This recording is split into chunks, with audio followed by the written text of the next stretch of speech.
Hello, everybody, and welcome back to Can't Each Size, a hockey podcast. My name is Brady. I'm, of course, joined by my co-host, Lyss. We are now firmly into the postseason, into the second round. And Alyssa and I have a little more free time than we were hoping to, as the Jets are not in the playoffs anymore. But we'll talk a little bit about the first round. We'll talk a little bit about our Jets demise and everything there. But we'll save that till the end of the show. Before then, we'll talk a little bit about what has already happened and what we expect to happen. But first off, Liz, how are you doing? And how is your bracket doing right now? Well, I am doing interestingly. It's always this weird, like, limbo of time between when you start work full time and when you've been in school full time, where it's like today I washed my windows and watched Gossip Girl and then played piano. Like I was just doing all kinds of weird things and I was like I never do any of these things. So I'm doing well because I have some free time, like you said, which is great. But my bracket cannot say the same.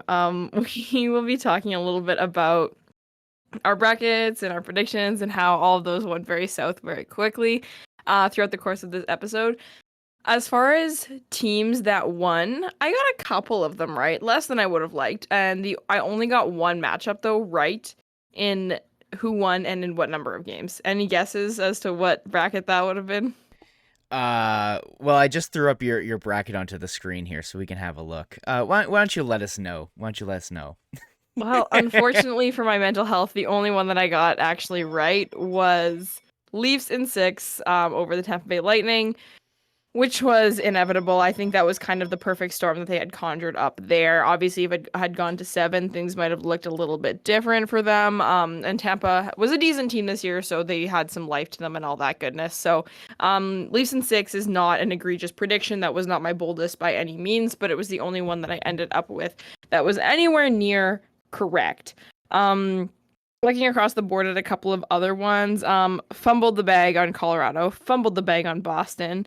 Dallas, I had way too much confidence in. They still won, of course, which was good, but I thought they were going to sweep Minnesota because I hate the Minnesota Wild and I think they suck.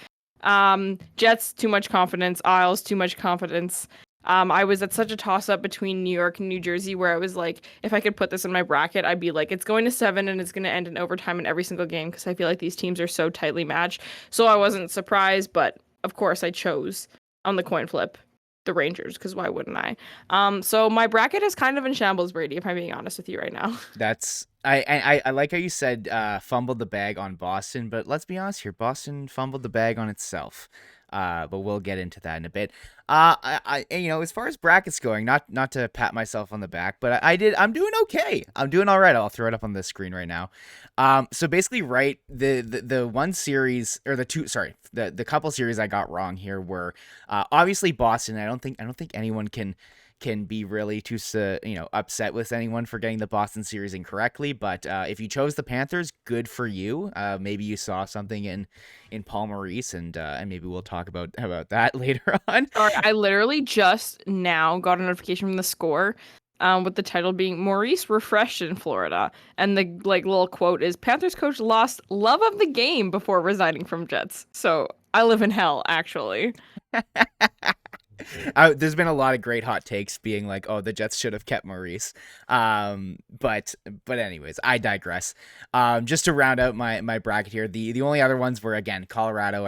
I'm not surprised that Seattle actually beat them, considering I think on our last pod we were kind of talking about the depth that Seattle has, and obviously you look at all the injuries Colorado had. We'll talk about the series later, but I'm doing pretty good. I can't complain. I mean, and I had to put Winnipeg getting through in the first round.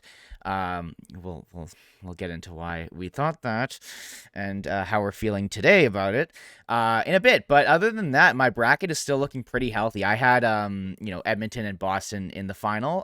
So obviously Boston is kind of shot, but I still believe in the Oilers, unfortunately. And looking at the East, other than Boston, I was perfect in the first round. So I can't complain. I'm feeling good about my bracket. Maybe I'll get a decent amount of points here, and only dropping two series that that weren't the crazy upset for Boston. I'm pretty happy with it.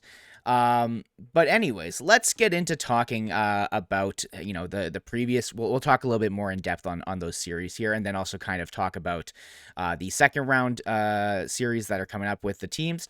We're gonna start in the Eastern Conference. Lyss, I know that you've had a little birdie chirping in your ear talking to you about the Islanders a lot recently. One of your good pals, Mike Bartner, has been never shuts up about them, even though he's an honorary Jets So fan true. now. Obviously the Canes won in 6 here. Were you surprised? I note that you did have the Islanders winning that series. Are you surprised? How what did you think about that series? I'm not surprised. That was again one of those where it's like I feel like the Islanders can figure it out and all that goodness. Like there was a lot of stuff there that I had some faith in that team and they just didn't pan out in a couple of different areas.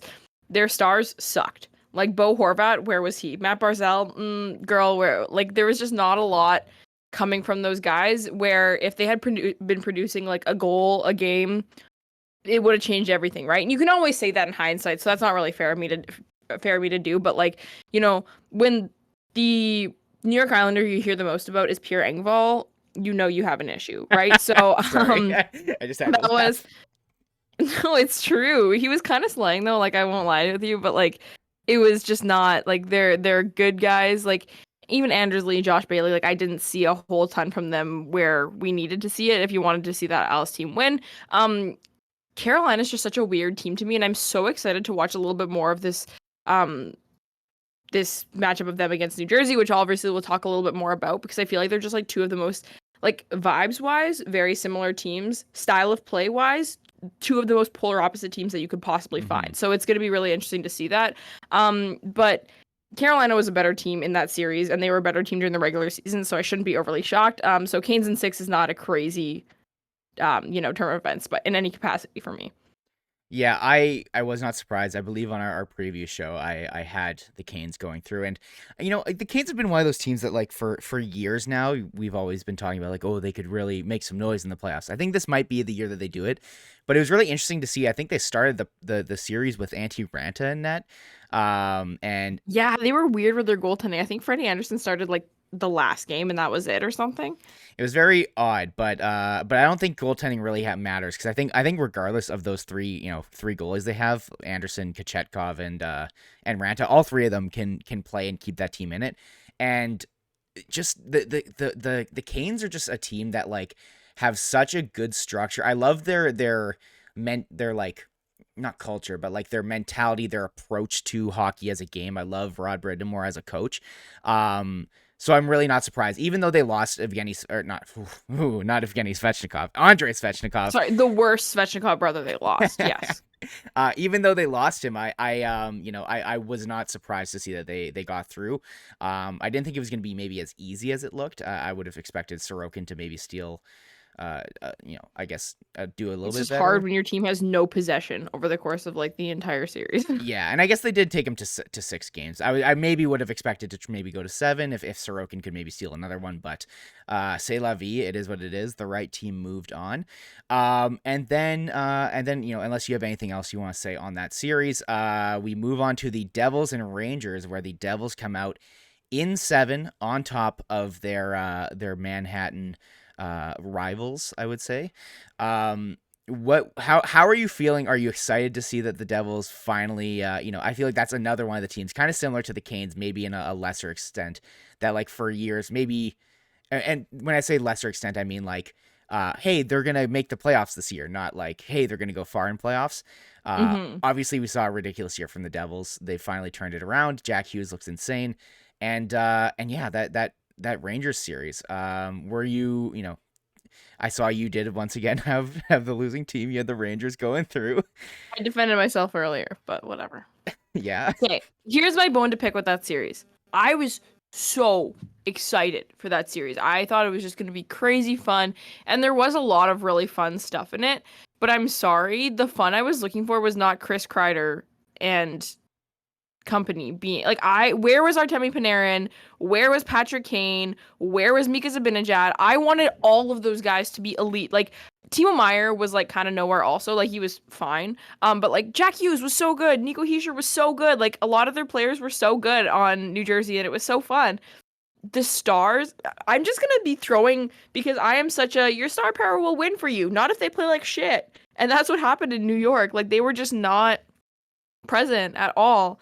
Like I was pretty disappointed with some of those higher paid, higher caliber scoring guys on the Rangers, but I gotta say this whole Akira Schmidt thing is definitely the most fun part of this entire series to come so far.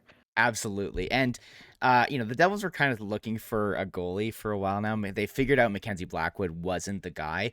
I really liked what Vitek Could have told Vanacek. them that for free, but like whatever. Well, at one point, Well, I know. Blackwood was like almost a Team Canada goalie, and that maybe has something more to say about the Yeah. goalies the Canada's produced as of late. Also true. Also true. But returning there, it's like Vitek Vanacek was great this year, but it just seemed like he didn't have it right at the start of that series. And Akira Schmid, I don't know, coming into this I say series, Schmidt. I have no idea. like what was his like? Did he not get like a shutout in two of the games? Or I know I definitely one of the definitely games, at least one, yeah. but But yeah, he was like making like it was one of at least the second game I believe that wasn't a shutout. Like at the end of the game, or I don't know, there was just a couple situations where the Rangers were putting everything mhm. they had on him, and he was just flying about. It was so much fun. Like it was awesome. So Yeah, it's always nice to have those feel good stories. he had two shutouts in that series, and game Dang. 7 shutout, and Oh my God. I think game 5, I believe. That's unbelievable. Crazy. Like I But and also, when you employ the third highest paid player in the league, and it's not Patrick Kane, and you have both of those guys on your team, and you get shut out in Game 7 in a year when your team was buying at the deadline, and your goaltender won the Vezina last year, mhm. are you joking? I Are you just serious right now? I just gotta say, I love to see my enemies perish. I There is love to that. see the demise of Yeah, Patrick Kane. That guy stinks. And this is definitely not any sort of yeah. biased thing going back to when I used to be a Canucks fan and the Blackhawks absolutely fucking smoked the Canucks in the playoffs multiple times. No, absolutely not. I would never hold a grudge for that reason at all. Well, I Um, was a Blackhawks fan when that was going on, and I hate him too. So Liz, there. you don't have to share that such embarrassing topics with the world. You don't have to tell That's how everyone you everything. cope with your embarrassing your drama and your grief. My God. Well, anyways, but I am glad to see, and I think it also is a win for stats people all around because it's like everyone has been saying that Patrick Kane is washed for so long, and man, like he had one game where he like absolutely popped off in the series, maybe two, I don't know, but he was a non-factor in well, I mean, two of the games obviously were shutouts, so that's a non-factor and actually probably even a negative factor because he's dog shit at 5v5. I was gonna say Patrick Kane is what they want you to think Mark Scheifele is. I mean, yeah, exactly. So, but yeah, so it was awesome to see Akira Schmid come in and kind of take over the net there. It's always good to see someone like step in and like take claim over a job. Um, and I sent a text to one of my group chats and was like, "Hey yo, Akira Schmid, Conn Smythe bet plus 1,500 might not be that bad." And then one of my buddies goes, "Absolutely not." Like he's like, "When has that ever happened?" I just literally went, "Cam Ward, like 2006. The last time that any of these teams in the playoffs won a cup." Which I must say is exciting as hell. I hate when we get to a Stanley Cup final. It's like this team won 3 years ago and this team won last year. It's like Oh, no one cares. it's Boston and Tampa. It's Tampa and fucking yeah, exactly. So anyways, Colorado or yeah. whoever. So LA, no one it cares. it's very good for parody. And there was a really tough era of hockey where it was just like around the 2010s where it was like, oh, fucking Blackhawks, Kings, Blackhawks, Bruins, Yeah. Blackhawks. Yeah, anyway, Caps are good too. Yeah, Penguins. yeah, So yeah. We were all there for that. but we're moving on Sucked. to a new era. It's a new era in the NHL, and we'll get a new cup champ. Well, for at least since 2006. But anyways, Devils look really good. I like what they brought. They got kind of slapped in the first game against the Canes. 5-1, I believe, and maybe Something like Akira that. Schmid was a 7-7. So maybe that's just adapting to a team that was not, or a better team, because also if you like that, the Rangers were just bad. Like they did not deserve to win. Hmm. Like that wasn't like one where bounces went the wrong way and this and like that was a team No. that just got Yeah. beat by the Devils. Um, anyways, I'm curious what your obviously we know that the Carolina Hurricanes are already up one game. What would be your prediction had you not known that? And I guess now that you do know that, does that change it at all?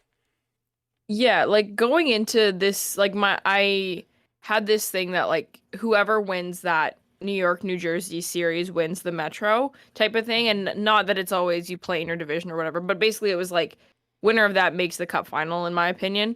Or not cup final, pardon me, conference final. And I still stand by that, to be honest with you. I think New Jersey can pull it together a little bit. I think they're a group that's resilient enough in the sense that the pressure is almost non-existent for them. Their fans are just excited. They have years ahead of them to be good, and they're just excited to be here kind of thing. And I feel like there's so much pressure around some of these players and some of these teams that it's just like it makes it so much more difficult. Like I feel like they're just going to vibe their way through if I'm being honest with you, and I also think that they just rely so heavily on just clean, nice transition game, and I think when momentum goes in their direction, they're a much harder team to contain than a lot of other teams that are currently in the playoffs, other than like the Oilers or something like that. Like Carolina is just so chip and hound and corral heavy and all that stuff, where I feel like that has the possibility of having a few more loose, uncontrolled pucks being chipped up the ice to a Jack Hughes who's being sprung away or whatever. I just feel like there's potential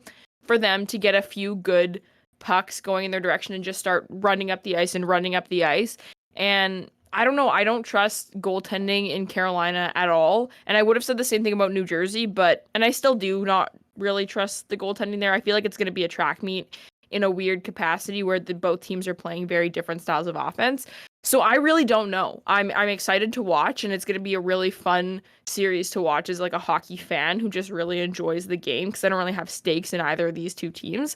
But yeah, I still go New Jersey even though they're down one. I don't know. I think that team has something fun in them that I think is going to be really difficult for Carolina to manage.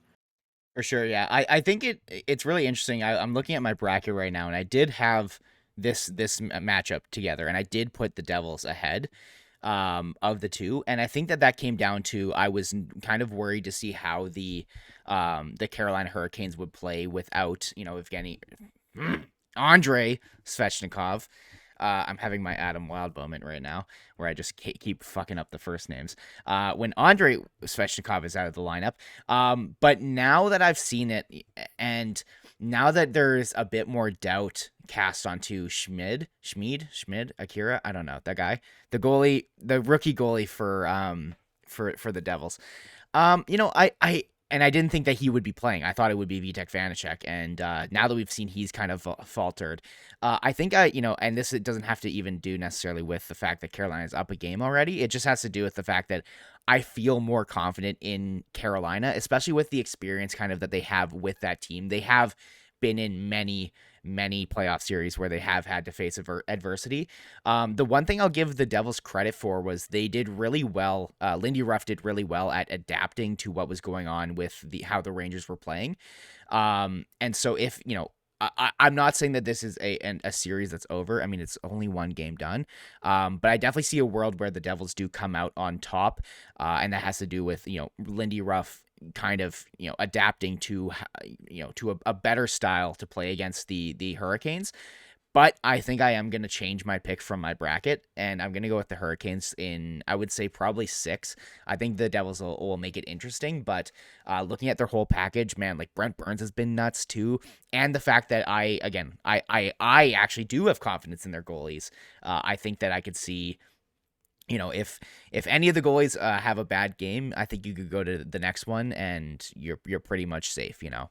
There is that, but God, what is with all these teams and not having a starting goaltender in the playoffs this year? Like this is so crazy. It goes against everything that like we've ever seen of like crazy goalies carrying their teams. It's like not knowing who your starting goaltender is on any given night. What a world these people must be living in. I mean, hey, and with looking at all the teams that are in playoffs, maybe it is better to have tandem goalies and like have two guys you can trust, and like also maybe not put your starter out there for 64 games of the season, and I'm not talking about any team in specific. I'm just stating an opinion or whatever. Anyways, but Yeah, yeah. talking about about goalies and not knowing who your starter is.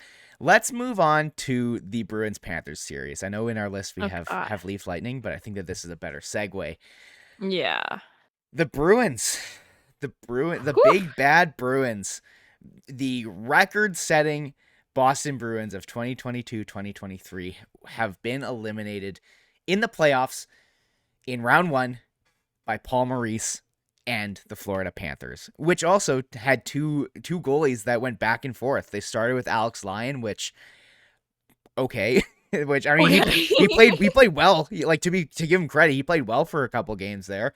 And I just would I got never a have shout expected. out that TNT or whatever that American broadcast is of Emily Kaplan or whoever it was doing the in-game interviews with the coaches and asking Paul Maurice why he went with Bobrovsky over Alex Lyon when Alex Lyon was sitting 6 inches away from him. That was so funny. Anyways, just had to bring that up. Great moment. I mean, hey, Pomo is great with the media, so that's what he does, right? So No, it was situational. He didn't do anything. yeah.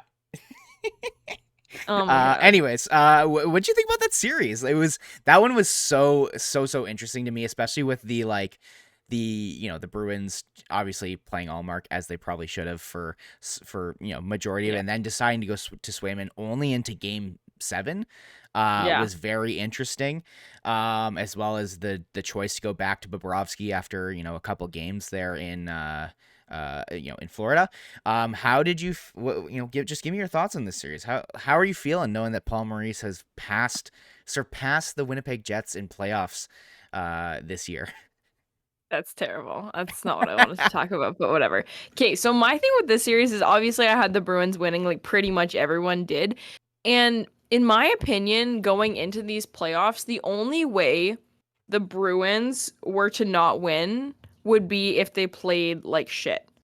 And in my opinion, they didn't actually play that poorly. They didn't play to what they were capable of. But the Panthers were good. This wasn't a whole thing of the Bruins being terrible. The Panthers were extremely good. And we're seeing it well into the first couple games of this Toronto series as well, and we'll get to that later, of course. But Bobrovsky, good again? Question mark. Kachuk, better than Huberdeau and Uyghur? Question mark. Like just a lot of players playing well. Like I didn't like watching the Bruins. Obviously, there are a couple things I would have liked to have seen more from, and they had a couple of injuries with what Bergeron and Krejci didn't play the whole series. Like there was just a lot of stuff going on. There was some stuff with Clifton and Grzelcyk and all those guys. But I thought the Bruins played fine. And if the Panthers were not playing in God mode, the Bruins would have won playing at that capacity, just like I thought they would have. But the Panthers were extremely good. So I don't want to fault Boston for this as much as I want to commend the Panthers, which sounds like I'm cheering for a Paul Maurice-led hockey team and giving them kudos, but unfortunately I have to. I'm at some point in this next little bit, I'm gonna say something that is positive about Paul Maurice, and I just want you to brace yourself, Liz. There's a trigger warning. Audience, Thank you. anyone who is a Jets fan here, I just want you to brace yourselves for that moment. Um, but one thing that I think that I agree with you regarding the play of Boston. I think that they played well, but just in general, the Panthers just came out and were you know I guess in the grand scheme of it all, I think probably the better team in this series in this group of 7 games. Obviously injuries played a factor for the Bruins, but like there's one thing that I really want to stick on is like I'm really curious about the goaltending decision. Like if at any point the Bruins were questioning their goaltending, I feel like switching it in game 7 is very high risk, high reward, And I think that, looking at this series, like Boston was up 3-1 after the first 4 games, right? So if, they lose game 5, and maybe, I guess that wasn't the game where Allmark was an absolute maniac. But if there was any doubt at all between the two tendies, like I feel like the better play would have been to put out Swayman in game 6 and then go, no matter what happens, we are playing Linus Ullmark the next game, whether that's in the next round or in game 7. I think it just makes the decision a little bit easier because I feel like having to make that sudden rash decision to go to Swayman in game 7 is like, and I don't think Swayman was necessarily bad, but he certainly wasn't great. He wasn't a Vezina candidate in that game. So, It's a lot to put on a goalie, though. When you've been running a tandem all year and the team looks at you and says the other guy is better, and all of a sudden in the most important game of the entire season, no, actually we want you. Like those are mind games, bro. And not mhm. that that's just the way it works when you have two talented goalies. Like that's just how it goes. But like, I don't know. I agree with you. Putting a guy cold into game 7 when he hasn't played, Yeah. don't love it. And here I'm going to turn to the thing. So everyone cover your ears if you're a Jets fan. Because there has been a lot of discussion around, I think most of it is mostly playful, being like, oh, the Jets should have kept Paul Maurice, I think that it is mostly just for fun and shits and giggles and, trolling. But I want to say this, and this is what I said to a couple of people when they asked me, like, what do I take away from this? And they were kind of like giving me shit for, oh, maybe Paul Maurice is actually a good coach and the Jets just suck. And to be fair, the Jets do just suck. But I think it's because of Paul Maurice, is largely. Anyways, to continue on, I think that Paul Maurice tactically is not an awful coach. You look like the Jets when they had their best run was under Paul Maurice. I mean, obviously there hasn't been many coaches here, so it's kind of tough to not be under Paul Maurice, and the start was really, really bad. But One of the Jets' best seasons was under Andre Pavlik as a goaltender. that's don't I might be making that up. I want to make a just, rule. We actually cannot reference Andre Pavlik on this I show. probably brought him up in every single episode we've ever done for some reason, even though he hasn't been here since I was like 12. But you got to stop that. So, anyways, but coming back to it, like I think that Paul Maurice is actually genuinely not a terrible tactical coach. I think that if given the right team, I think that he can actually produce a pretty decent team. I think that his system works really well with having, defense being super aggressive at the blue line. At least that's what he did in Winnipeg when they were here. And that was the right thing to do because we had a stacked blue line, having, like Toby Enstrom, Buff, Trouba, Morrissey, Kulikov, and Myers. Like, and again, those two last guys in third pair minutes. Perfect. Great. And so I think the issues with Paul Maurice comes to lineup decisions because I think he just kind of lets his players decide. But also just has biases that every coaches have, as we see, obviously. But then also development. And so if he is put on a team where really all he needs to do is deploy them properly, and get them to play a certain system, I think that he's actually not a bad coach to try to put you over the top. However, that being said, that's not the entire job for coaching. That's not how coaching works. Exactly. But it's how it works right now. So we'll see the ramifications of Coach Paul Maurice in Florida maybe in a couple years if he sticks around. Hasn't been bad, so I wonder if the Winnipeg anti-Finnish bias is continuing into. Well, it's but Anton Lundell is playing, so it's kind of tough to be have an anti-Finnish bias when your captain is Finnish, so, and very clearly your best player, right? What he did in the Jets when our best player was Finnish, I don't know what you want me to say, but he was still young. Anyways, this is enough. Let's move on. We'll talk a little Leafs and Lightning, and then talk about the Leafs and Panthers series. The Toronto Hockey Maple Leafs have finally done it. They've made it to the second round, the first time since 2004. I can already see you rolling your eyes. Yeah, but it is important. Don't care. I know you don't. But it is important to at least highlight. I know that this is a thing that happens for every fucking team, or not every team, but for 8 teams in the league, 8 of 32, so a quarter of the league. This happens to, but it hasn't happened in a while, so therefore it is a bit different.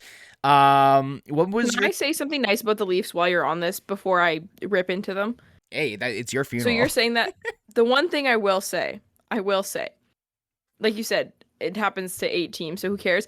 I personally do not hold any ill will against Leafs fans celebrating or getting excited about this. People like they're acting like they won a Stanley Cup. They might as well have. Like this has been a curse on their team. I hold no grudge against people celebrating this. Like that's total I don't care about that at all. I encourage it. Good for you. Have fun, celebrate your team. I don't care that they're celebrating more than some teams do over a Stanley Cup win. It's fine. It's justified. Like literally go for it. I don't like people being like old men yelling at cloud like how dare they be on the streets getting excited.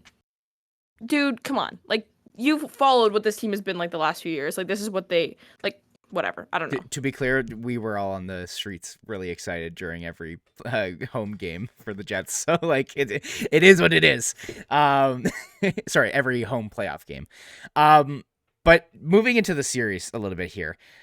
This one, I think everyone had the vibe around it where this one felt a little bit different. At least that's the way I looked at it. That felt like this was the year that it was finally going to happen, and it did. Do you have any thoughts on the actual series itself, the hockey that was played, and maybe how that affects the second round matchup against the Panthers? Yeah, I mean, a couple of the issues that Toronto's had in the last couple of playoff series, goaltending has been bad. It was fine in this series. Defense has been bad defensively. It was fine in this series. Mitch Marner and Austin Matthews have been nowhere to be found. Mitch Marner in particular, very much present in this series. So those Matthews particular too, issues, yeah. Matthews was good, yeah, like and well, they both were. Like the guys who needed to be there were there. And same thing with like even like Tavares and whatever. Like they had they're good players. Morgan Riley were good, right? So I think all of those things like that was the magic combo for them, and that's why it was so frustrating for so long. It's not because they couldn't get lucky, it was because they were doing everything wrong. It wasn't like, oh, they just need some extra things to go right. No, they just couldn't get anything right. Now they're playing at the level of hockey they were playing all season, which shouldn't be surprising, but it is for them. So like if you just were like a very knowledgeable hockey fan but not a very knowledgeable NHL fan and you walk in, you'd be like, there's no way this team hasn't been winning or had success. Like they're a very good hockey team. So like color me shocked. Like and Tampa Bay is weaker this year than they have been in previous years because that's how things roll. The only thing I will say is it would have been hilarious if Tanner Janot scored the final goal in Game 7 or something. That would just been would have been funny. But also, again, it's good for the bit of being like, I love when GMs do exciting things and they just are like, my team has a problem, let me fix that immediately and trade a bunch of random shit and make all kinds of things work to fix those holes. Like Ryan O'Reilly, awesome, like super fun. So like, as a hockey nerd, love it when those things work out. It's like, this is funny as hell. Yeah, I think it just everything lined up properly. Getting a goalie who can actually play goal and actually like in game 6, like the last game there, like he was really really good. Like I remember the first period he made a bunch of really nice saves that were like, kind of needed in order to keep the game interesting. But yeah, everything in just the depth that they had, and even if Matthews and Marner weren't firing out at all cylinders, like Tavares was chipping in really important goals at really important times. Having Morgan Riley, a player that like from my friends who are Leafs fans, I remember like all year these people being like, this is a terrible contract we signed him to.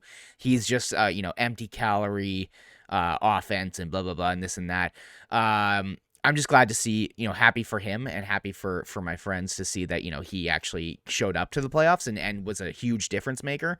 They played gritty, hard hockey and got it done. Like despite reffing and officiating, which has been fucking atrocious this playoffs.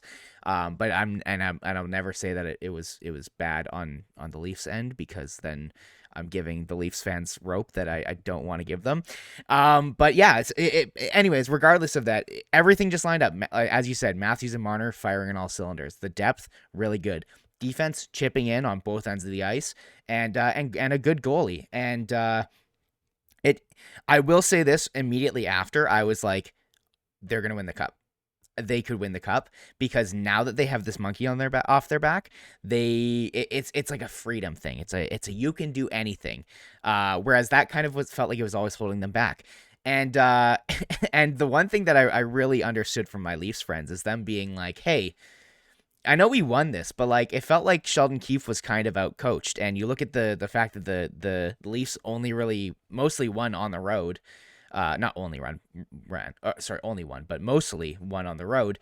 they were wondering if Sheldon Keefe maybe was a little too reactionary in his coaching and kind of just instead of focusing on what the Leafs do and playing the Leafs game, it was more of a like counter How to whatever react to Tampa's game as opposed to exactly play the Leafs game. Yeah. exactly. And so we move into these the first two games of this series.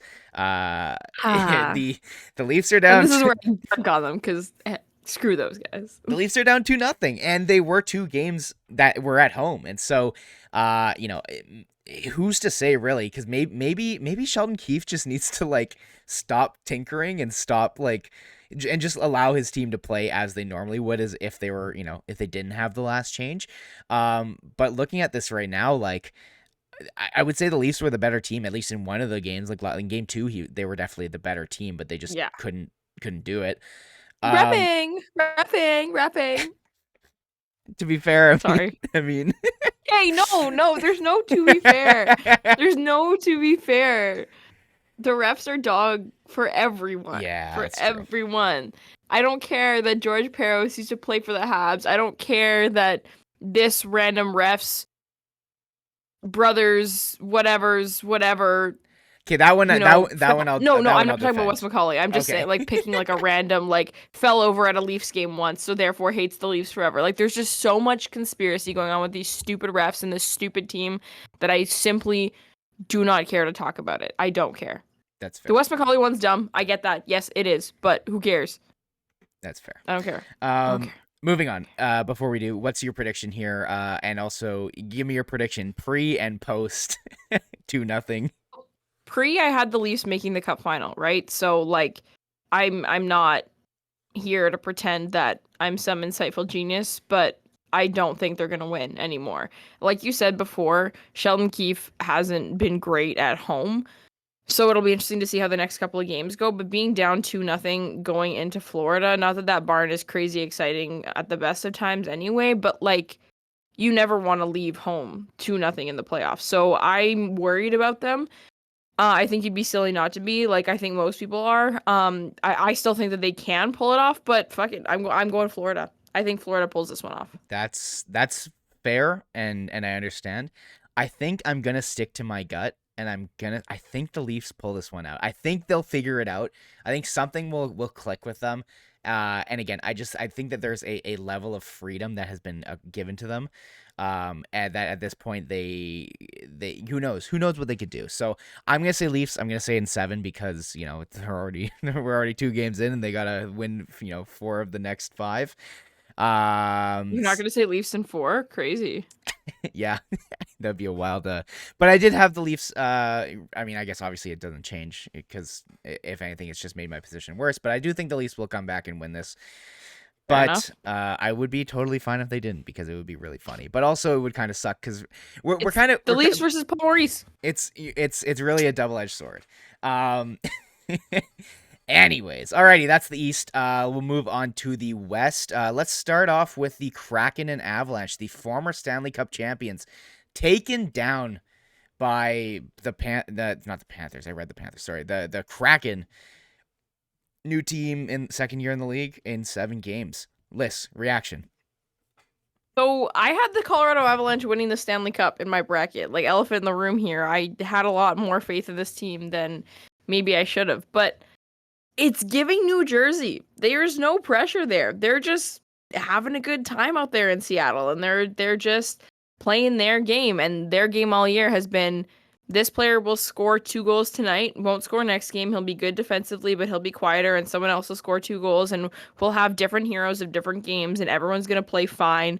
And Philip Grubauer is actually gonna play okay. I think I don't know if you got the notification that Dave Haxtell just got Jack Adams nomination, pardon me, which LOL, but also maybe justified. Like it's just been a team that he's managed pretty well, and you're talking about the Leafs and not playing the Leafs game, playing the reaction to Tampa's game. Seattle's played Seattle's game, which has been really interesting, and I didn't think that was going to be enough for them, but clearly it was.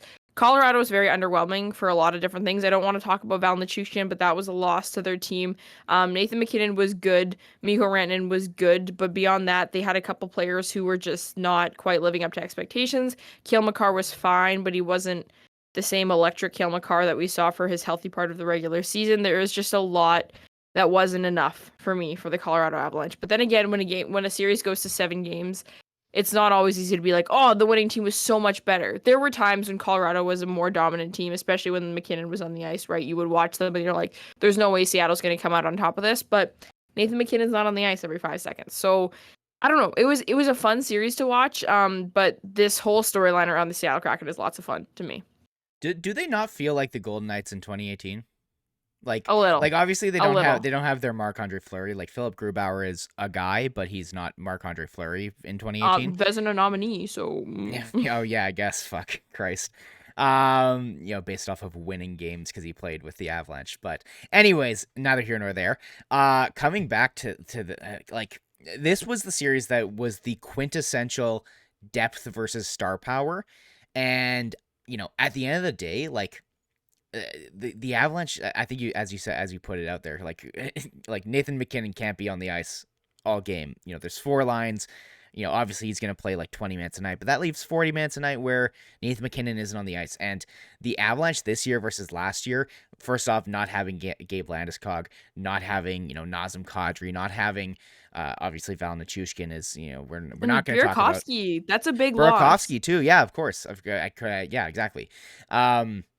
Whereas Playing for the other team now. Exactly. And the Kraken just have, just so many pretty good players that all you need to do is be able to to float when you're playing against the Stars against McKinnon, and then Jared McCann on the second line before he gets brained, and Daniel Sprong and Eli Tolvanen and Jordan Eberle. All these guys are all I think almost every single Brandon Tanev, Oliver Bjorkstrand, all these how many guys did we just name? That's 6 or 7 guys. It's those they all had 20 goals this year too. Exactly, and they can't obviously all be on one line. There's only 3 spots on a line, so naturally you're gonna have Alex Newhook going up against, and Alex Newhook is fine, but Christ, who's on Logan O'Connor? You're gonna have guys like that going up against Eli Tolvanen and against Daniel Sprong. You have some of those guys from when we thought it was some fake lineup in November that the Avalanche rising, and we're like, what is that? Some of those guys are still on the team. Exactly. Also, and Cale Makar got suspended too. Trade to get Jack Johnson back for the playoffs? Yeah, they did. Don't you remember at the start of the year, Jack Johnson was playing for the Blackhawks, and then took a team photo with because the first game they had their banner ceremony, and he was on Chicago, so he just joined in his Chicago thing in the picture. Dude never wanted to be there in the first place. God, I love that for him. Yeah, that's why they lost. Exactly. So the Kraken win in 7. Because here's the thing is people are like, oh, Jack Johnson won a Stanley Cup with them, so he's a good player because he won a Stanley Cup. What did he do this year? Not win a Stanley Cup. So is he good or is he bad? You tell me. the biggest. It was so funny when I think I want to say it was Dmitry Filipovich or something was someone commented on the fact because obviously Cale Makar got suspended, and then they put Jack Johnson in for Cale Makar, and then he was just very sarcastically tweeted out something along the lines of basically not even a downgrade or something like that. Cup champ for cup champ. Exactly. It's basically the same player. Anyways, move on to the Stars and Wild. The Stars end up winning in 6. I think we both had Dallas in our predictions, I believe, right? I had Dallas in 4, so. Oh, yeah. Yeah, geez. Well, the thing is, the Wild played better than... They played dog in the first couple games. They were bad. They were okay. They did well in a couple of games, but yeah, in the games where they didn't look good, they looked bad. That's for sure. And going another team with a weird kind of goalie controversy in was it game 2, game 3 after Phil Gustafson. Oh, I thought you meant Dallas at first, and I was like, there's no controversy there, brother. No. But yeah, no, fair enough. After it was either the first or second game against the Stars. I want to say game 2. They went into double, or they went to overtime or double overtime, and Phil Gustafson made 56 saves, and they ended up winning, I believe. Yeah, they won, and I want to say they won. I don't know. I can't remember. I'm so sorry. It's been either way. Philip Gustafson made over 50 saves. Was insane. And then the next game they went to Fleury, and and everyone was kind of curious why, and I think the reasoning had to do with like So nuts. he was one win away from passing like Grant Fuhr or someone, I can't remember.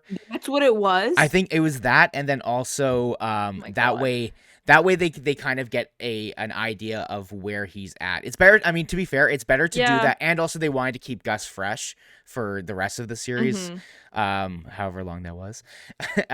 And so I don't know. It was a really weird thing, especially considering Marc-Andre Fleury's been kind of doo-doo this year. Yeah. So I think that might have also kind of helped them lose, considering they kind of just sold a game for some reason. But anyways, I don't have much else to say about that series. I'm ready to move into predictions unless you have one final thing you want to say. No, cool, good. I hate the Minnesota Wild. I just want to say that that was a team that I was not hoping to see succeed. That's a team full of scummy players. The couple of guys like I like Jared Spurgeon and like maybe I like Kirill Kaprizov, but like that's Oh like it. yeah, I guess we're still upset with And them, especially Ryan Hartman, that fucking loser. yeah, Ryan Hartman can go to hell. So can Marcus Foligno. So can Matt Dumba. Like I don't care. So can Ryan Dirty Reeves. team. They all suck. I hate them all. Yeah, that's fair. But no, the Minnesota Wild are not an overly talented team. They had a couple of like highlight reel goals from that series. So, like I can't dunk on them that much. But Dallas rocks. And I felt like I was like on drugs watching them play a couple times where they were just like mishandling the puck like crazy. And I was like, what are you doing? Like they were just like imploding. And it was so weird. But they look a lot better this series so far against Seattle. Joe Pavelski being back in the lineup is a huge ad for them. Huge. I hope to God he's healthy, because that's scary. Obviously, you never want to see someone leave a game like that, but he seems to be performing all right, if I do say so myself. Yeah, and that kind of moves us into talking about the series that already Stars Kraken is tied at 1-1. Unfortunately, in was it game 2 or no? It was game 1. It was game one. It was game 1. The Joe Pavelski gets the meat trick, and the Joe Thornton meat trick, and scores 4 goals, and yet the Stars were And unable loses 5-4. It was literally the Kraken versus Pavelski. And bro, did you see some of the goals that he's like? The 2 or 3 of them were tips, and one of them was like a nasty tip from like the side of the net. Like the guy threw it across like a pass almost, and he just like batted it in. That guy's got insane hand eye. Where I was talking to my dad, and I always wish in certain contexts that I was a little bit older, like because I never saw the beginning of Sidney Crosby's career with much of an observant eye or anything like that. But and he always says Joe Pavelski changed the way that the NHL tips pucks and teaches their players how to tip pucks. Like his ability to maneuver those shots and do like he's just unbelievable. So that comes as no shock to me that I think 3 of those goals were deflections. I think you said that. I think that's what it was. But besides the point, like he is so influential on this league in like so many different ways. But San Jose is one of the least spoken about markets in the entire NHL. So I feel like he was just kind of unsung for his entire career. Like he was talked about, but like to the same degree as like someone like Joe Thornton or whatever. Like some guys who just were so good, but like they're in San Jose, Yeah. right? And we see that happens with a lot of different teams and a lot of different ways that people are spoken about. So I love seeing him get some success because I really like that player. And he's like he's a veteran. He's one of the oldest players in the league right now. He is 38. I didn't know that. He's so old. He's literally who the Jets wish Blake Wheeler was, but he'll never be him. That's exactly right. And but yeah, like just great to see him continue to have success. And that's what it is really. It's reinventing your game and figuring out what you can do to provide value. The guy was like, I'm fucking nuts at tipping pucks. That's gonna be my whole bit. And at the time when like I feel like there was a point in the season where the Stars weren't doing fantastic, maybe early on, and there was like kind of talks on. It was when everyone in the Central just didn't want to win a hockey game ever. Yeah, but I think that because that was at that point Dallas was in the top of the league. I feel like I just remember hearing that they might trade Pavelski at some point, and I remember being like, okay. I remember being like, if he's available, like that's a guy who the Jets absolutely fucking need, considering how much offense they create from the point. But anyways, moving on from there, we're tied 1-1. Lyss, what is your prediction here on this series? I'm a full Dallas girly. Obviously, for similar reasons, I thought Colorado was going to win, so maybe it's flawed. But I think this Dallas team is complete as hell. They have a lot of really, really fantastic players, and Rupe Hintz has been awesome, and I think he will continue to be awesome. And Jason Robertson is J Robo, like he is the man. Like they have awesome pieces, and they have. I was gonna say this, and now I want to think about it, but I'm just gonna say it, and you can stop me if I'm wrong. I think they have the best goaltender left in the playoffs, and I think they just have a lot of really good pieces, and I really like the way they play hockey. And I don't think the Seattle Kraken are that good. Like I think there's still that piece where I'm not fully in on the Seattle Kraken. They're obviously going to be competitive until their dying breath. Like they're not going to go out with a whimper like some of the other teams that we've seen in the Western Conference have. But I don't know. I'm going Dallas in 6. Very fair. I think it'll go to 7. I think I'm gonna take the Stars. I am a little bit worried that apparently the Kraken have figured out that Jake Ottinger is not great on his blocker side or something like that. I have not. I've just heard this. I've just seen. I think Elliot Friedman was talking about it in 32 Thoughts earlier. And so that makes me interested to see if that's something they can really exploit, and if that is actually the truth or whatever. Like I don't know if this is like a thing that maybe one or two he's letting a couple goals, so therefore he has this like you know Yeah. aura around him, or I don't know if this is like the Derek Lalonde going on TV and being like, yeah, Vasilevsky fucking sucks when you shoot from the point, or whatever it was he said, but That was so funny. very funny, yeah. So I'm gonna take the Stars. I think they are in total they have the depth to compete with the Kraken in regards to that, but I do think they have the difference makers in Ottinger, in Jason Robertson, and Rupe Hintz, and like don't look now, but like Tyler Seguin is kind of thriving again. So like seeing him kind of coming back into his own is nice as someone who like kind of used to like him a little bit. So I probably like him for different reasons. yeah. Yes. But anyways, let's move on. Let's move on because we're taking a lot of time, and I'm sure we're gonna spend a decent amount of time once we get done with the final two series to talk about the Jets, but we'll try and keep it a little bit quicker. Moving on to the Oilers and Kings. The Oilers win in 6. Was this what you saw coming? Did you expect anything less? I can't remember who you had in your bracket. I think you had Edmonton, if I remember correctly. I thought I had Edmonton in 6, but I must have had Edmonton in 5 then. I definitely had the Oilers winning, and I had them facing off against Colorado, I think, in the final, because obviously I had the Jets winning that Vegas series, and I knew they were gonna snuff the lights out of the Jets. So Edmonton's good. God, are they undisciplined? Watching them play, that's a team that when it comes to like reffing and this, that, whatever, you can talk about all these calls all you want. The Gabe Velarde like high stick touch, this, that, whatever, like from that one game. Like there were some calls that definitely did not go their way. I'll give them that. But man, oh man, does that team just take penalties? Yeah. Like they love being on the penalty kill or something. Like they are just so frustrating to watch in that capacity. But I also think that in like this is obviously a little bit biased from round 2 as well, but it pains me to say this, but is Leon Draisaitl the man? Like there's something about that player, like he's got that dog in him, man. He Like kind he's of fucks. been their best player by a landslide. He's been so good at like when everyone's firing on all cylinders and at full capacity, like he's far and away the second best player on that team. There's not really much of a margin between him and the third, but there's not really a margin between him and the first best player on their team either. Like No, I think it comes down to like coverage and just like I think it has to do with space, and I if I'm correct me if I'm wrong, they're not playing on the same line, so it's like no. Phil Deneau had the McDavid assignment, so like what does that leave a washed Anze Kopitar to cover Leon Draisaitl, and he's like, LOL, I'm just gonna make you guys look fucking stupid. Yeah, I don't know. This was a series where like I definitely thought the Kings. I had Oilers in 7. I thought the Kings would be able to push it to 7, but I think when it came down to it, like it was interesting seeing the Stuart Skinner and then even Jack Campbell coming in for a game, like half a game, or did he play 2 games? I can't remember. But Campbell, yeah, something like that. There was some pulling and switching and everything too. So, and yeah, I think it just comes down to the Oilers have been so much better defensively just since getting Ekholm, and also they have literally 2 of the best players in the world on line 1 and line 2. So it's like pick your poison. You can cover, you can hold your shield up to the front while Draisaitl approaches you in the back and stabs you there, or you can stare at Draisaitl and guard from him, and Connor McDavid's going to come up and stab you. I don't know what Yeah, this what's the analogy alternative? is. I was Yeah. thinking of a king or like a knight or something with a shield, but Oh, I see, I see, I I guess see. for not the Kings, but then anyways, not the point. Point is, the Oilers make it through in 6.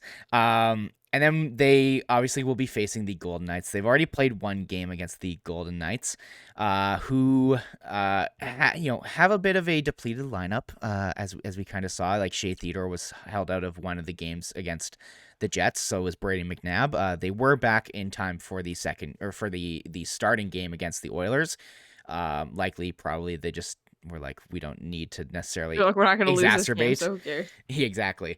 And Laurent Brossoit is the guy, and Oh my god. definitely made us look really fucking stupid for chanting "You're a backup" or whatever the fuck the Jets As did. he is, I don't care. I'm gonna die on that hill.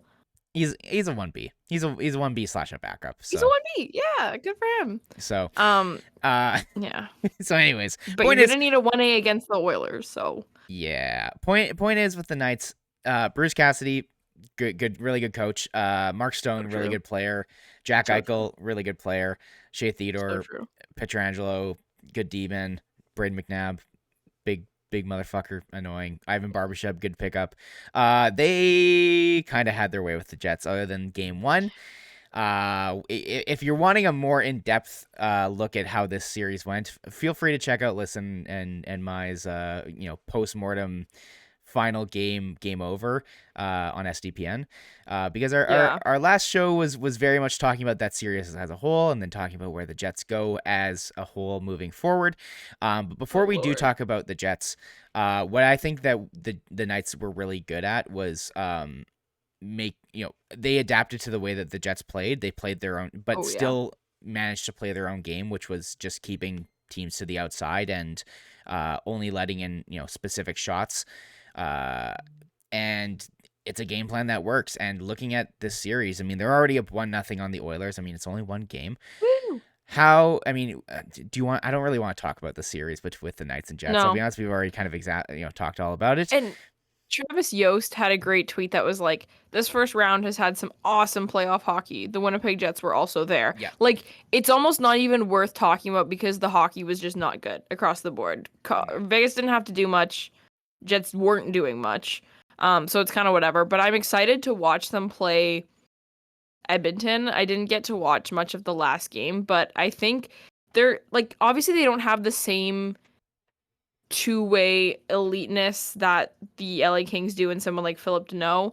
But they have some really good complete players. Mark Mhm. Stone is obviously someone that you can match against anyone on any given night, And and he's Chandler getting his legs Stevenson, back under him. And Chandler like Stevenson is them kind of in together, God mode. nuts. Like there's some versatility in this Vegas Golden Knights lineup that I'm really interested to see.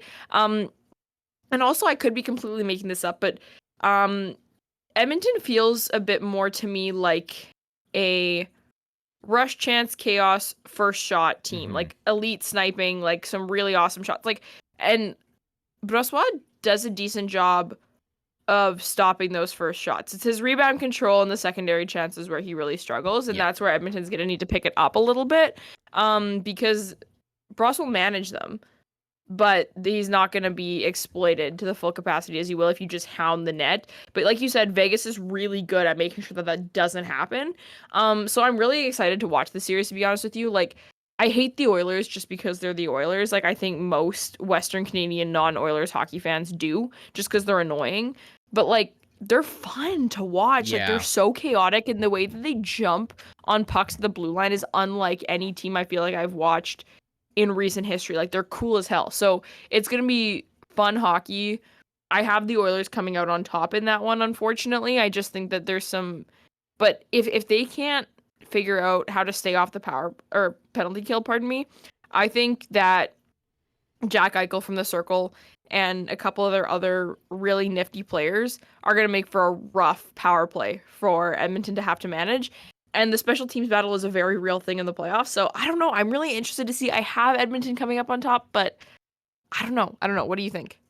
Um, I think, like I look at this and I go, oh man, this is easily the toughest series I would say to call for me. When I look at it, it's like Edmonton, as you kind of said, thrives off of the chaos and the fact that they just have game-breaking players on their team, and a good supporting cast around them to fill in where they can. When I look at Vegas, though, they're a much more process-oriented team. And after seeing how they dismantled the Winnipeg Jets, not that that's necessarily a gigantic, hill to climb, but Ooh, uh, congrats. They were looking one loss away from being the biggest collapse in NHL history, and then you beat them. Woo! I almost wish we had that as a little banner to hang up. That would be so nice. team in late Jesus Christ, team furthest into the season in first place and then misses playoffs. They were 45 games into the season. They were in first place in their conference and they almost missed playoffs. That would have been fun. Anyways, not back to the Oilers Knights.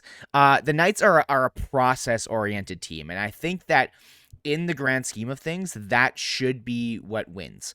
But I think that there are game breakers and also good process driven players on the Oilers, and there's guys like Zach Hyman, guys like even Evander Kane or whatever. Like these are guys that aren't gonna like score off. They're not gonna be like your rush chances. They're gonna skate in and rip a shot and score.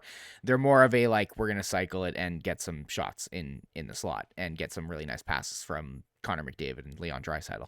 So I look at this and my brain wants to tell me that the Golden Knights are going to win because they have a better all-around process towards this.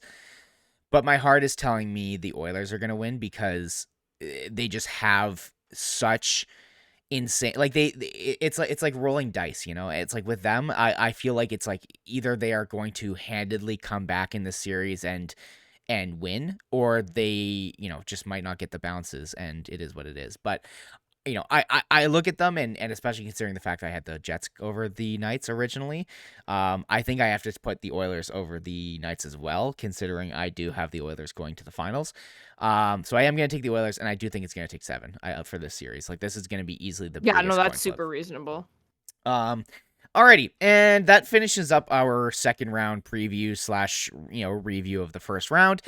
Now, if you're a Jets fan, stick around. If you're not a Jets fan and are just curious to know where we are at as a fan base, Or if you thrive off of other people's pain. yeah, we're gonna talk a little bit about the exit interviews and kind of where the Jets are as far as everything goes. There were some very interesting comments from Rick Bowness coming out of Game 5 after losing. Specifically, he said that he was disgusted and disappointed. He also said something along the lines of they had no pushback, and this goes back to mid-February or late January when the team was starting to slide. And that kind of went over not so great with the players. The players came out to the media in their exit interviews, notably Blake Wheeler, saying, I didn't like the way that Rick Bowness handled that. And yeah, sorry, before I move on, he didn't like the way that Rick Bowness handled that and would have preferred he kept it in the room. And then, there were more conversations with Blake Wheeler later on regarding, the fact that he probably wouldn't have re-signed here if 2018 didn't happen. And maybe that just goes to show what kind of a captain he was and still kind of is, considering he's in that locker room. But anyways, I want to give you a chance to jump in here, Lyss. How do you feel about, the reaction the players gave to Rick Bowness's comments, and then maybe we can talk about Rick Bowness coming out later and talking about how he felt about the players' comments as well. Yeah, like my biggest thing is just exit interviews. I try not to put too much stock into them because players are always disappointed. Players are always just trying to say the least and that they possibly can in the time that they are obligated to be there. Like there's not a whole lot of substance that comes from it, so I try not to read into it too much. But it just seemed like they were happy with how things went until they lost Game 5, which is crazy to me. They didn't take a lot of accountability for the back half of the season, for playing like dog over the course of that entire series. I'm also really going with this like dog thing today. I really don't know if that's a term or not, but I'm just kind of going It's with it like instead saying of like saying dog dog shit, but without like saying it shit. is, but like yeah, like PG kind of. Um but yeah, it was just the vibes were super weird around the fact they're like, oh yeah, he shouldn't have said that. And I don't know, like maybe it's because Paul Maurice would never say something like that, but I just feel like no one ever would be like, I disagree with what my coach said on this team before. I feel like that's just not a thing that they've done. I personally take not offense but like objection with I wish he would have kept this in the room. Meaning Oh or my like god. cuz it's like are what? Like is he not all first of all, okay, one, you are a professional hockey player. Like I'm sorry, the media is a part of this. Yeah. This is You're an how entertainer. If there wasn't an entertainment component, you wouldn't have a job. Like, exactly. go away. And like, what is he? Does he mean like? Oh, is he trying to say that this wasn't a fucking thing that was going on in the room already? Is he trying to say that Rick Bowness hasn't since February, since late January, been like, what the fuck is going on with this team? What is going on with you guys? Like, I just don't understand it. And the fact that like now is the time where they're like, oh, I wish you wouldn't have come out to the media and said that. Whereas like he's been saying this. He literally has said this to the media earlier in the season and been like, "Hey, we didn't have enough pushback." Or what was the pride quote? He said something along the lines of like sorry, pride meaning personal pride, not Yeah. um No. the like he was Yeah. like at Like the end of playing the like they day didn't have at pride. the end of the day like I can only motivate you guys. At the end of the day, it's on you to get yourselves out of bed and take pride in what you do and motivate yourselves. Um, and that's where it comes from. And I will say this, I don't think that Rick Bowness is necessarily a phenomenal coach, tactics wise or anything like that, but I'm vibes fine with wise, them. good. But And also kind of necessary for this team, a team that kind of never really had its accountability. And one of the reasons Rick Bowness was brought into this team was to provide that accountability. So after, all the players coming out and mentioning, some players saying they wish he wouldn't have said what he said. Some players coming out and saying, a bunch of players coming out and saying we don't want to rebuild. Um, like I personally would have. I really wish that Rick Bowness would not have walked his comments back even a little bit. I think so. yeah. So basically, what happened was, if you're not aware, after all of these player quotes came out, Rick Bowness decided to do a media availability as well. He was not scheduled to do one, but then he But decided. that was the moment we saw that, we're like, oh, Brick Bonus is actually gonna have an unscheduled media. I was so excited. Dude, it's like it was like that when I saw that, it was like wrestler entrance music for me. Like it was like Yeah. about Oh to my come up and cause some absolute shit. But then he walked his comments back a little bit. He said he yeah. wished he didn't use, the specifically the word disgusted, but then also at this point then kind of mentioned for the first time, he's like, oh, you have to also take into a fact that, Josh Morrissey was hurt and we lost Scheif and this and that. And I was so excited because I was like, we finally don't have the injury excuse. And then yeah. we did. Yeah, but I will say I will praise him in the fact that he didn't use that at all as an excuse during the series, which is great. No. But I Hmm. also think that maybe he could have mentioned the injury thing if he wanted to mention the injury thing, and maybe he could have said it like hey, maybe we should have been more prepared for injuries kind of thing. And wink wink nudge nudge Kevin Cheveldayoff, you maybe should do more than just acquire like a couple third line players, second, third line players. But anyways, and that kind of moves us on to Kevin Cheveldayoff's media availability. Actually, sorry, before we get to that, we come back to the rebuild conversation. And where the one quote that I want to mention is Connor Hellebuck's quote, where he Oh basically God. kind of confirmed, essentially winked at the fact that he probably won't re-sign here unless there's some Yeah. sort of big change. He basically was like, I don't want to do a rebuild, along with Kyle Connor saying that, Mark Scheifele saying that, with whoever the fuck saying that. Everyone, Did Mark Shifley really say that though? I think he did. I'm pretty sure he did. I'm pretty sure he said he was Mark not. Shifley was more on like the Steve Eiserman. I want to play for one Yeah, team for my whole career, and I was like, yeah. okay. I guess maybe he didn't say that specific. Anyways, but regardless, it comes down to just the general vibe around the team too. And what Connor Hellebuck ended up saying was, I'm at this point in my career, all I care about is winning a Stanley Cup. And I think he said something along the lines of like, these players that we have here are all good individual players, but maybe this wasn't the right mix. Um, or maybe this mix just didn't work. I don't know if he said explicitly that this mix doesn't work, but it's saying something along the lines of it didn't work this time. Um, Basically, at this point, Connor Hellebuck wants to play for a Stanley Cup contending team. And let's be honest here, Liz. Do you think that the Jets are going to be anywhere near Stanley Cup contention within the next 2, 3, 4 years? No, like they could if they chose to really go in that direction. I do think they have enough pieces and whatever. Like theoretically, if they wanted to go like a Toronto Maple Leafs route and trade a bunch of their picks and prospects, sure, they could be a cup contender, but they won't. They won't do that. That's not in the Winnipeg Jets' blood. They don't do that shit. So No, they won't be. no. Let's be honest here. They will not be, and the only way that they could potentially be a Stanley Cup contender is if they just run it back this year and they actually made some significant signings. If they were able Yeah. to get a competent center back for Pierre-Luc Dubois, because something's got to happen there.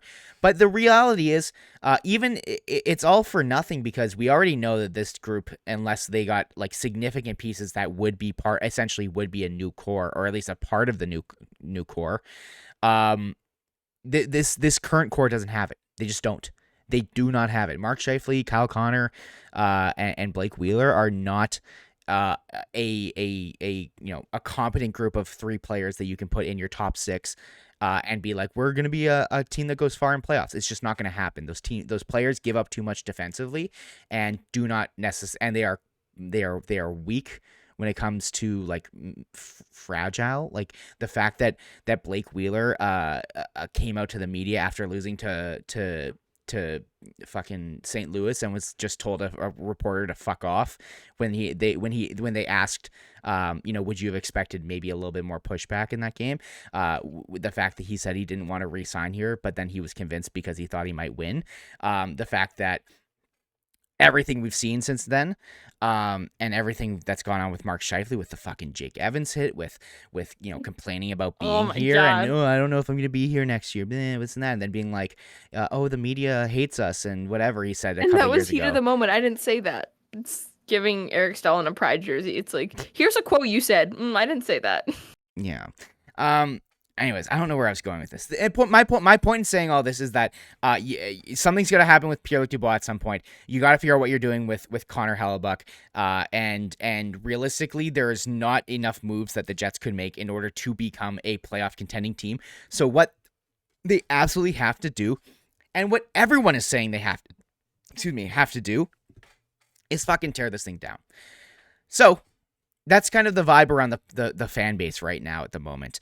And actually, before we do get into the quotes from from Chevy or whatever, before then, after the whole Rick Bowness stuff, providing actual accountability for this team, the Winnipeg Jets sent out a very interesting little email to their season ticket holders and people who've purchased tickets in the past. I'm just gonna read this for you, listen. I want you to give me your your reaction to this. So the title of it just says, Jets reflect on the ups and downs of the 2022-23 season. That's the title, and it goes, whenever a team doesn't reach the lofty goals set in training camp, disappointment will always be present as year-end exit meetings are conducted and locker stalls cleaned out. The Jets had plenty of pushback against Vegas in round 1. They won game 1 and rallied back from a 4-1 deficit in the third period of Game 3 before ultimately falling in overtime.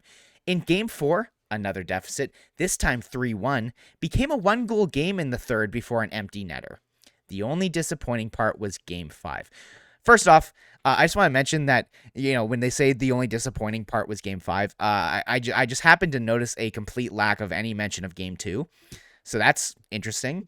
I mean, I don't know about you, but even though they rallied out in Game 3 to go to overtime, The entire first two periods were fucking dog shit and disappointing, and the ending was disappointing. And And hey, no one even remembers the pushback in that fourth game. That was just a terrible game in general, hey, also. it was a 1-goal game, Liz. It was a 1-goal game. What do you mean there's no pushback? I literally cannot wrap my brain around how you can look and just line up all the facts of all these things and very specifically be like, here are the 4 that are really good for our team. We're going to ignore the 12 that are really terrible for our team. And the 3 that are like kind of bad, we're going to spin them to be good. Like, it's beyond even my belief that you could be like, oh, we're just going to ignore that they sucked in this, that part, whatever. And like, they're gaslighting you. They literally are. Like, that's just the most insane release that I've ever seen in my entire life, where it's like the only disappointment was game 5 when you talked about how they like gave up all these things. Like, anyone who was watching the Jets relatively closely this year is dumbfounded by this. Like, everyone is.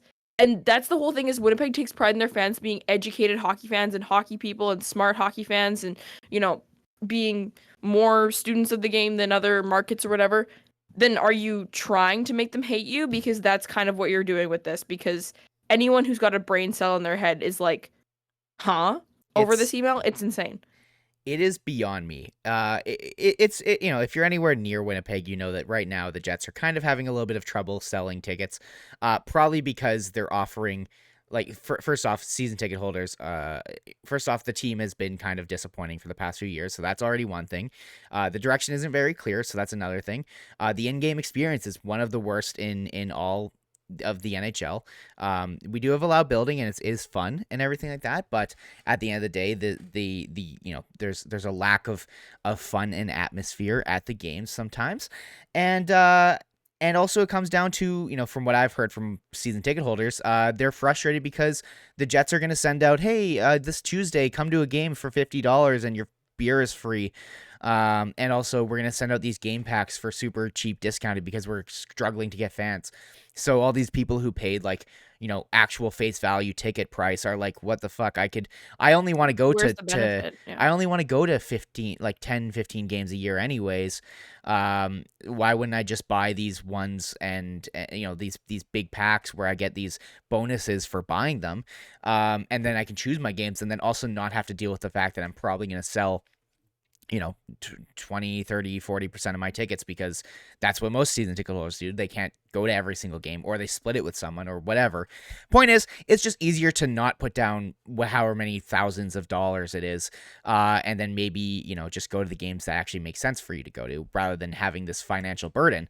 But then on top of that, it's just like, I just don't fucking understand why the Winnipeg Jets, a team that is struggling to get fans, and people to come into seats, think that trading their fans like they're fucking stupid is going to actually help anything. Rather than being like, it just shows a complete lack of misunderstanding of what the issue is here. It's like trying to put a piece of duct tape over. It's the, you know, the gif from This Is the End, where the guy puts the duct tape over a gigantic crack in the concrete, and it's like, and that feels like what the Jets have been doing for a bunch of years now. They've been trying to, you know, keep the boat afloat and patch up every little hole, but there's more and more holes appearing every now and then, and at some point you want to probably just save what's on the boat, and get yourself into a new boat that will be fixed and ready to go in a couple of years. To, I don't know what is with my references or whatever today. I feel like you should have just gone with like the giant cylinder of water, and the guy just slaps a band-aid Oh yeah, on the hole, and the flex tape or whatever. Yeah. yeah, and the slap is like $6 beers before puck chop You got to make that for meme. everyone. You got to make that meme and tweet it out. But anyways, moving on. It's No, just True like, North and I are friends now, so I can't. well, yeah, we'll see. After this, sorry guys, yeah. The um, email, just the email. Whoever's in charge of that email, that's my enemy. Everyone else is fine. yeah, I don't know how this got okayed. I just don't know who okayed this. Anyways, we'll move on now. Before we're getting long on this, the final last thing to touch on is Kevin Cheveldayoff's absolute nothing burger of a press conference at the end of the year. Did you end up watching it or just catching No, the I highlights of didn't. it? after I saw everyone talking about it, I was in this really long, stressful 24-hour consulting preparation room, and I was like, you know what? I'm putting me first today, and I'm just not going to listen to this. So I didn't. I saw the bits. I saw a couple of clips here, there, and everywhere that people reshared. Saw the quotes, read through Murat's like transcribed version of it. Yeah, you nailed it. It's a nothing burger. There was nada. As Ken Weeb put it, the only thing that that Kevin Cheveldayoff confirmed was that Rick Bowness will be back next year, and also he will be back next year as well too. And also I want to say thank you to Kevin Cheveldayoff for making me look like a fucking idiot. As soon as as soon after my game over Winnipeg, where I was like, maybe he might actually be a decent guy to run us through a rebuild. And I think that you hit the nail on the head in that, where you basically just said, he's only good if he has a plan, which he never does, and very clearly he does not have a plan at the moment right now.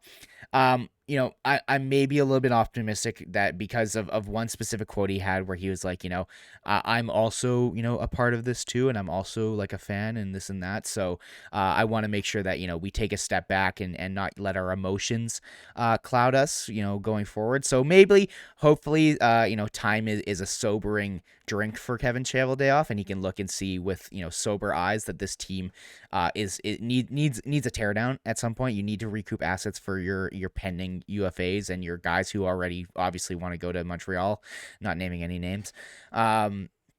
But during that press conference, there were so many times where all he said was like, oh, we got back to the playoffs. And the quote specifically, I remember I tweeted this one out, I clipped it, and everyone had a field day on Twitter. It was basically him just saying to the media, you guys underestimate how difficult it is to make playoffs. Bro, 50% of the league makes playoffs. It used to be more prior to this, last year, prior to the Golden Knights making it. It was more. It was even more than that. So Wouldn't it be harder not to make the playoffs? it literally was. It literally was harder to not make playoffs until 2021. Whenever the fuck the Kraken started being a team. 2022. Yeah, last year. Who's to say? Who's to say? Time is non-existent. It doesn't exist. Anyways, so it was just fucking brutal for Kevin Cheveldayoff to be like, "Hey, actually, I'm actually really happy with how the season went, considering." And if you think making the playoffs is hard, then you probably shouldn't be an NHL GM. It should be doable for you every year, or every year that you want it to be. And this is the issue that was so frustrating for a lot of Jets fans, was the fact that it was just like, man, even the reporters were frustrated, and like they're supposed to be objective. Obviously, they follow the team, but they're supposed to be objective, and a lot of them were just like, hey, there's a lot of talk about like raising the standard this year, and I'm wondering if how you feel, considering now you're sitting here saying that making the playoffs is good enough. Why even talk about raising a standard? Like, what's the point of all of this? And so that's where I went from this too, is I was just like, what's the point of bringing in Rick Bowness for accountability when, as soon as the players refute it, you have the GM basically being like, yeah, actually this was good enough, and as soon as the players refute it, he has to come out and fucking tell the media that he was wrong so that he doesn't hurt everyone's feelings. Like, what is going on here? Like, what are we doing with this team? Genuinely, what is the vision? What is the approach? And coming back to the season ticket holders thing, is I think that is the biggest thing. Like, the Jets need to show that they have some type of vision for what the fuck is going to happen over the next few years. And I know that Pierre-Luc Dubois is a complete uncertainty, and Connor Hellebuyck re-signing with the team is something they obviously want to do, but I think it's maybe more of a question of, is that the right thing to do, and is that likely to happen? Because a goalie like him is only going to have value in the middle of the offseason. As soon as the season starts, it makes it harder and harder to trade a goalie, because the teams that are like, oh, we're contenders, they usually probably have at least one or two goalies. So like, you're not going to get any value for him. I just don't know. And especially going back to Scheifele, you mentioned the Yzerman quote he had, where he was basically asked, hey, like, is there value to you to playing with one franchise for your entire career? And he said, of course there is. I'm my favorite player growing up was Steve Yzerman, and he obviously played his entire career with the Red Wings. But also I need to, look around and see where this team is going, what the direction is. Because he apparently is also not interested in a rebuild, or apparently, I don't know. Whatever. But then also he was asked like, oh, does Connor Hellebuck's decision have an effect on you regarding re-signing? And he said, oh, of course it does, absolutely. And so, like, we're in a scenario right now where if the Jets run it back, there is a very real possibility that the Jets end up going through the season, they're in the same fucking spot. They're middle of the pack. Maybe they have a couple good weeks, they have a good month, maybe they have a bad month or two. But they're all no matter what going to be in this kind of wild card bubble area. And then they have to make the decision at the trade deadline. Do we try and trade all of our guys away and get as much as we can for them and start the rebuild on the right foot? Or do we just kind of continue doing the same thing we've been doing for the past, 7 years, 6 years? Whenever 2017-18 started, I'm so apathetic right now. I'm just like, okay. I just don't get it. I don't understand. And the big scary thing is if you don't trade Connor Hellebuck in the offseason, they are going to be in the middle of the pack next year. They're going to delude themselves into thinking they can go for it again, one final shot. They'll probably not again, the same type of thing at the trade deadline. They're not going to actually pay actual resources for someone who can make a fucking difference, like a Timo Meyer or whoever the fuck you want to say. And we're going to get to the end of the season where all of the own rentals just walk because they're going, what are we supposed to take away from this? For this year and last year, we're going to get knocked out in the first round if we even make playoffs next year. It is mind-boggling to me how everyone around the league can see that this, how many articles from even just random people like Greg Wyshynski or like people who aren't Jets-centric people have been it's probably time that this is kind of coming to an end here. And is Kevin Cheveldayoff just going to delude himself into thinking that we'll give it one more shot because things were a bit better this year? Yeah, no, it's just nuts, and it's the kind of thing where I think Kevin Cheveldayoff's also being kind of forced by hockey ops to continue to make this team competitive, because I just think that this team is so dang scared of what'll happen to them financially, or what they think will happen to them financially if Jets fans don't walk into Canada Life Center thinking that their team has a chance of winning on any given night. And I disagree with that entirely. I would happily watch the Jets lose 5-2 every single game, watching Wrecker McGroarty and Brad Lambert and Chaz Lucius and Ville Heinola just figure out what's going on out there, knowing that in the future my team is going to be good. And I bet you pretty much every single Jets fan agrees with me. I understand that the bottom line is extremely important for a company, and if you can't manage X% in ticket loss revenue and you're projecting that you're going to get that loss in revenue from individual season seats if the Jets aren't competitive, I get that. But people are starting to get tired. And we got the Jets back is up. It's been 12 years. We know that they're back. Now we want them to be good. No one wants them to be mid. No one wants that. There is no demand for the Jets to be mid. I promise you. And going back to the season ticket holder thing and the disappointment in this and that, when did the issue of selling tickets become a thing this season? You know when it was? It was when the Jets were not up to their expectations. That's the big thing. It's expectations. It's managing expectations. Teams, fan bases like to rally around young plucky teams, and you get more invested in it. If you go to a game and you see Cole Perfetti, who's 20 years old at this point, let's just say, I don't know, is he 20 years old? Who cares? Whatever. Yeah, he's 21. He's 21 already? Jesus fucking Christ. God damn. Anyways, if you come back, if let's just say next year, the Jets tear it down and they come back and they get some players into the lineup, you see Dylan Sandberg playing in a top 4 role. You see Cole Perfetti as your number 1, number 2 center. You finally let him there. And it's you don't have an expectation at that point. You don't have an expectation of making playoffs. So if you do make playoffs, it's found money. It's free. And fans are just happy to be here and enjoy it. But then also it builds a rapport with your team where it's you see the glimpses and the flashes in the players that are developing, and you go, ooh, I really like that Cole Perfetti guy. I really like him. It's his vision is nuts. It's crazy to see what he can do as he continues to get better and better. And then a couple years time when all of your players have developed and are good, you like have a genuine investment of like not even money wise, emotionally into this team, into these players. And that's how you build a fan base. The big issue is managing expectations. I guarantee you the Jets would not have any issues with selling tickets, or sorry, they wouldn't have any worse issues with selling tickets if all they did was put out a thing being like, hey, we're gonna take a step back for the next year or two, and we're going to look to, build back to where we were in 2017 and hopefully exceed that. And I guarantee you that will resonate so much more with the fan base. Think of it just like a relationship in general. Would you rather your partner sit there and go, no, the fact that I didn't put the dishes away, the fact that I haven't done any chores in the house, no, it's fine. Like we're getting by. The house gets cleaned every now and then, and it's not a big deal. Or would you rather them go, hey, listen, I know that I haven't been kind of doing my part here, and I want to help out, and I'm sorry for that, and we're looking to be better. Like it really just has to do with communication and mentioning and talking to your fan base and being like, listen, guys, the reason we're doing this is so that we can be a very good team in 2 to 3 years.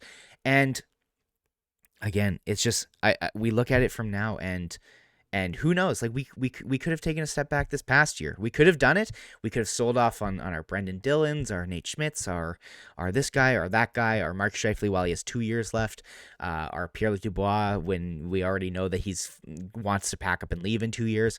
And we could have had a year of Dylan Sandberg in the top four. We could have had a year of Ville Heinola actually playing NHL hockey. We could have had a year of whatever the fuck, right? And just making room for these players to develop. At some point you have to do that because at some point the Brendan Dillons aren't going to be here. The Josh Morrisseys are going to be coming up at the end of their contract soon. Not yet, but in a bit, and you gotta have the next generation of players ready.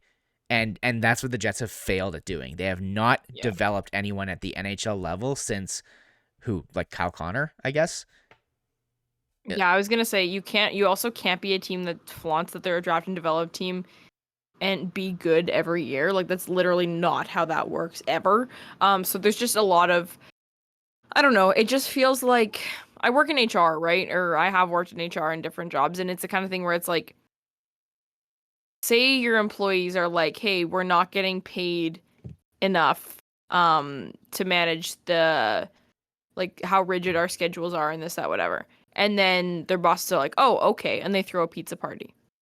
That's not what people are asking for. Or it's like, oh, or so we add another vacation day. It's like, no, that's like, it just seems like they're going about like, oh, people want to be happy. This is what we're going to do. It's like, why don't you ask them why they're not happy and then come up with a solution that fixes that reason they're not happy. It just seems like they're band-aiding solutions on this team and they're like, oh, this is what the fans want. It's like, is it really? So, yeah, I don't know. And we're running this episode long, and I think we've probably, dunked on this team enough, and we've dunked on them more in, like Brady mentioned earlier, our post-mortem after Game 5 of the Vegas series, which you can find on SDPN, on podcasts, or on YouTube, or whatever, where we talked about them more there. That was obviously pre-exit interview, so we had more to say now, of course. But all in all, I just hope I'm not bored this offseason. That's all I can ask for. Yeah.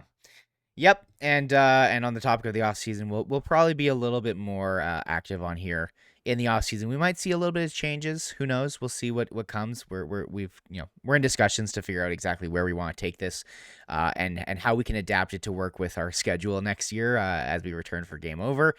But it's going to be an interesting offseason, and it'll be, we're not even there yet. It's still the playoffs right now, so we'll probably be checking in a couple of more times before the end of the playoffs here. I wish luck to anyone whose team is still in the playoffs and fighting the good fight. But that'll probably be it for today. Again, we did run this a little long. We do apologize, but we do thank you for tuning in. Follow us on Twitter at CantichSize, at NHL Chunky, at Lyss Hood. Check out Game Over Winnipeg on SDPN. Again, if you're a Jets fan, the best thing you could do is go to listen to that episode, that postmortem. We had Audie James on. He's fantastic, and helped us kind of figure out where we're going there. as he's kind of in a similar boat with the Flames. But that will have to do it for today. Thank you all for tuning in, and have yourselves a good one, and we'll be talking to you guys soon.